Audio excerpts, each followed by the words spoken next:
Quel est ce mystère terrifiant caché derrière la mare au diable? Dois-je y aller la nuit en enquête paranormale et risquer d'y rester?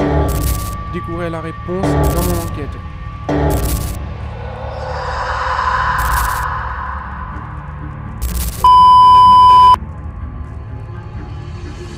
Vous êtes en relation avec le 17 Police Secours. Votre numéro de téléphone est identifié et votre communication sera enregistrée. Tout abus sera sanctionné.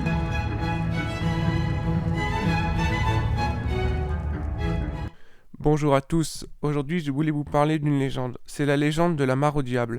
Dans l'Indre, une mare nommée la mare au diable porte ce nom suite à la légende écrite dans un livre de George Sand appelé Mare au diable. Je vais vous lire un passage sur cette légende. Au jour, une vieille femme passait ramassant du bois, et Germain la questionna.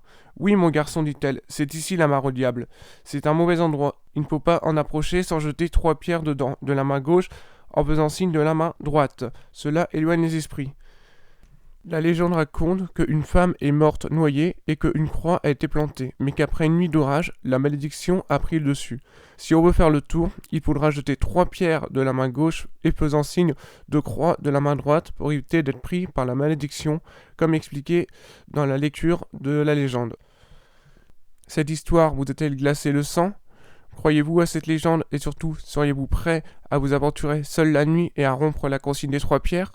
Si cette histoire vous a plu, je vous invite à aller voir le livre Mare au diable de George Sand.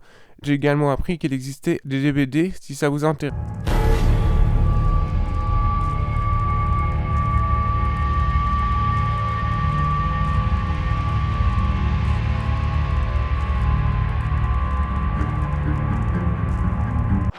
Alors, je prenais vous écrire mieux en voix.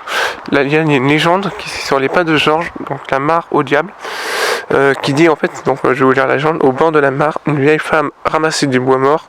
Germain s'arrête pour la questionner. Oui, mon garçon, dit-elle, c'est par ici que la mare au diable, c'est un mauvais endroit et il ne faut pas s'en approcher, sans jeter de 3 pierres dedans de la main gauche, en faisant signe de croix de la main droite. Cela éloigne les esprits. Autrement, il arrive des malheurs à ceux qui en font le tour. Je ne parle pas de ça, dit Germain en s'approchant d'elle et en criant à tue-tête. N'avez-vous pas vu passer dans le bois une fille et un enfant? Oui, dit la vieille, il s'est noyé, un petit enfant. Germain frémit de la tête aux pieds, mais heureusement, la vieille dame ajoute, il y a bien longtemps de ça, en mémoire de l'accident, on y avait planté une belle croix, mais pour une nuit de grand orage, les mauvais esprits l'ont jeté dans l'eau. On peut en voir encore un bout si quelqu'un avait le malheur de s'arrêter ici la nuit. Il serait bien sûr de ne pouvoir jamais sortir avant le jour. Il aurait beau marcher, il pourrait bien en faire 200 lieues dans le bois et se retrouver toujours à la même place.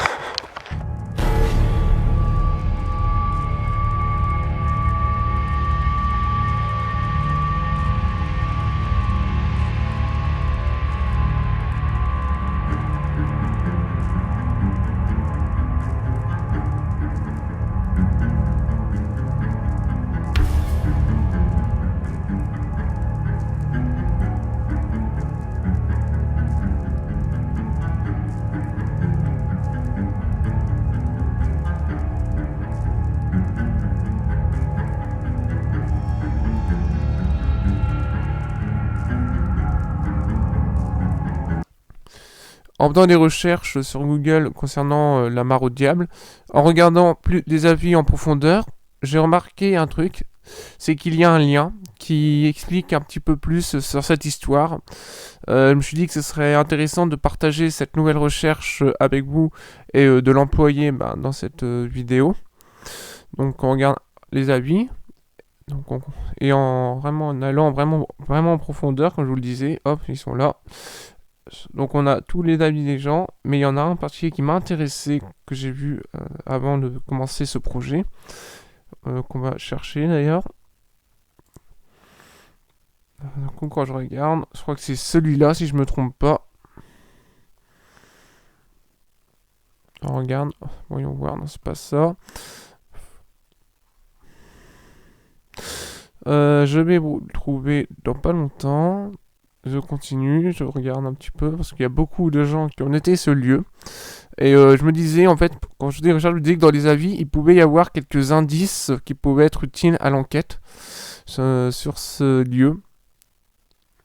Donc, faut vraiment essayer de trouver, parce que je sais plus où j'avais vu. Je sais que j'avais vu dans les avis. Il y avait un lien.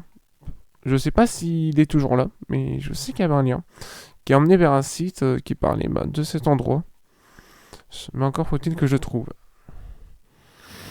Que c'est compliqué. Là, je vais regarder un petit peu, je vais essayer de filtrer les avis. Donc, aperçu, peut-être, je sais pas. Je sais même pas ce que j'ai vu hier. Ça, je le sais.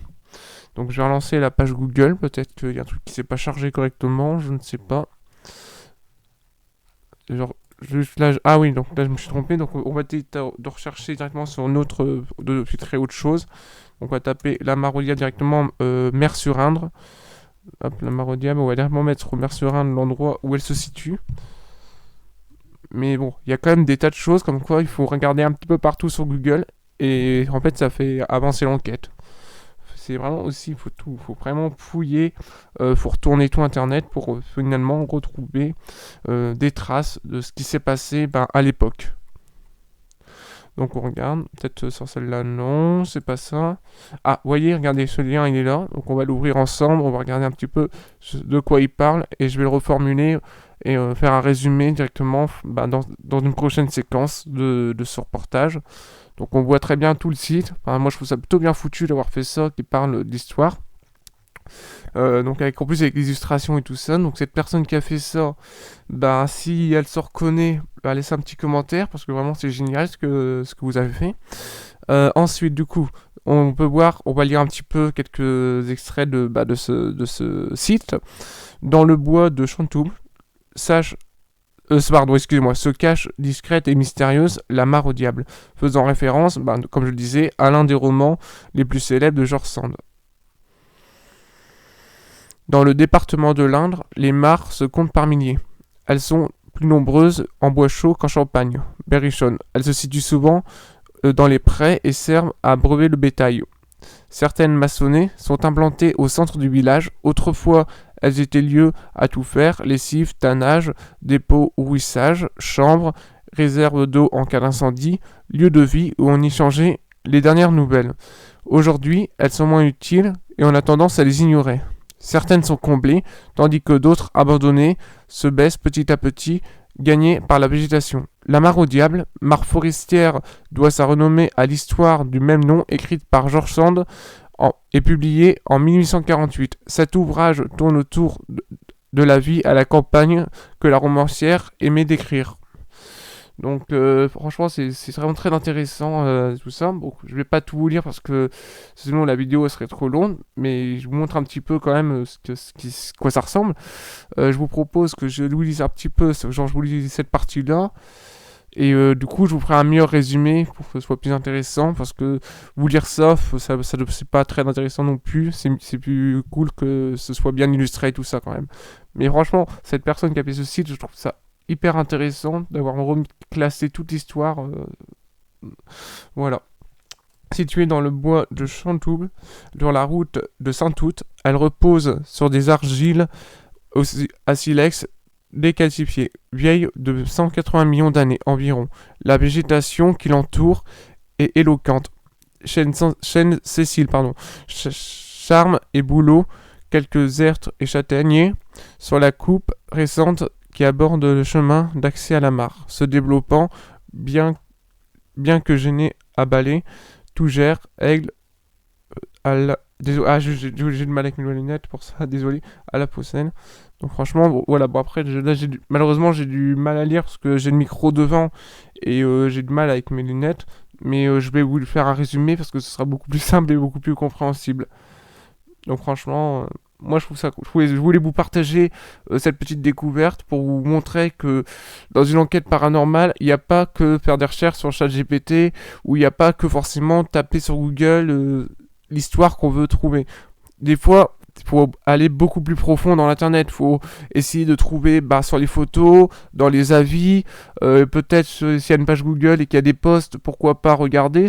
Parce qu'il n'y a pas que forcément, la mairie ou des trucs comme ça qui mettent des trucs, il y a forcément des gens, voilà, comme quoi dans les avis, j'ai pu trouver des indices sur, voilà, donc ça peut faire avancer l'enquête normale là-dessus, même s'il y a beaucoup dedans de l'histoire. Mais en soi, c'est ça le jeu, c'est pas forcément faire du paranormal, c'est aussi le peu de cette légende, il y a quand même beaucoup d'histoires, et c'est ce qui fait l'intérêt de cette vidéo. Donc c'est pour ça que je me dois de partager cette découverte avec vous. Avant de continuer l'histoire, je voudrais vous faire une parenthèse pour vous parler de la biodiversité. Même si la légende parle de choses étranges, le lieu est tout de même gorgé de vie. Par exemple, on y trouve des tritons et des grenouilles en espèces aquatiques. Ils sont généralement cachés sous des petites plantes aquatiques. Mais du coup, il se cache quoi derrière cette sombre histoire? Est-ce un lieu mythique comme un autre? Est-ce vraiment dangereux de s'y aventurer? Ou est-ce tout simplement un endroit avec une légende random, sans danger à voir avec sa famille? Démêlons le vrai du faux. Située dans le bois de Chanteloube, se cache, discrète et mystérieuse, c'est la Mare au Diable. Elle fait référence au roman appelé Mare au Diable, qui est l'un des plus célèbres de l'autrice George Sand.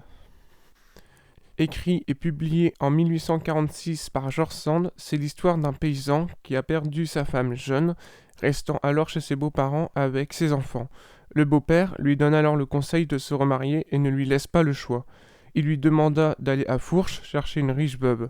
Le hasard veut que Marie, jeune voisine de la ferme, a trouvé le maître dans la ferme des Ormeaux près de Fourches. Celle-ci lui demande donc de faire la route avec lui, avec l'aîné des enfants, Petit Pierre, que Marie veut emmener. Ils se perdent dans les bois de Chanteloube, où la nuit les prend et arrivent près d'une mare, la Mare au Diable, où ils passent une partie de la nuit et repartent et reviennent toujours à la mare. Ensuite, c'est à ce moment-là que les choses commencent à dramatiser. Je vais vous lire ce passage qui explique tout. Au jour, une femme ramassait du bois et Germain la questionna. « Oui, mon garçon, dit-elle, c'est ici la Mare au Diable. C'est un mauvais endroit. Il ne faut surtout pas s'en approcher sans jeter 3 pierres dedans de la main gauche, faisant signe de croix de la main droite. Cela éloigne les esprits. Autrement, il arrive des malheurs à ceux qui en font le tour.